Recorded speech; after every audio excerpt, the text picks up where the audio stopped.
સુરત મહાનગરપાલિકાનું આરોગ્ય વિભાગે ફરસાણ વિક્રેતાને ત્યાં દરોડા પાડ્યા હતા. દશેરા તહેવારને ધ્યાને રાખી આરોગ્ય વિભાગની ટીમે સર્ચની કામગીરી કરી હતી અને ફાફડા જલેબી વેચાણકર્તાઓને ત્યાં દરોડાની કામગીરી શરૂ કરી હતી.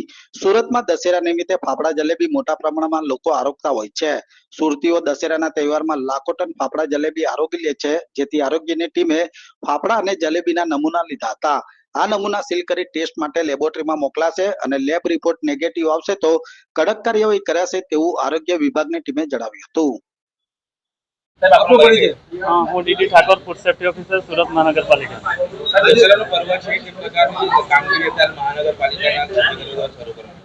આગામી દશેરાના તહેવાર નિમિત્તે આરોગ્ય અધિકારી શ્રી અને ડેઝિગ્નેટેડ ઓફિસર શ્રી, સાહેબશ્રી તથા deputy commissioner health and hospital સાહેબશ્રીની સૂચના અન્વયે સુરત મહાનગરપાલિકા વિસ્તારમાં આવેલી ફરસાણ એટલે કે ફાફડા, જલેબી વગેરે ખાદ્ય પદાર્થોનું ઉત્પાદન કરતી તથા વેચાણ કરતી સંસ્થાઓમાંથી ફાફડા, જલેબી, પાપડી વગેરેના નમૂના લેવા અંગેની કામગીરી ચાલી રહી છે.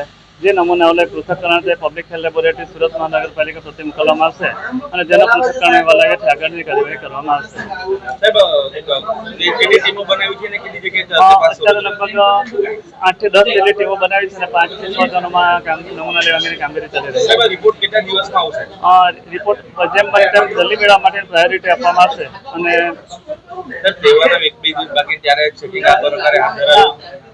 આવું જલ્દી રિપોર્ટ મેળવવાની પ્રાયોરિટી આપવામાં આવે છે તહેવાર વખતે.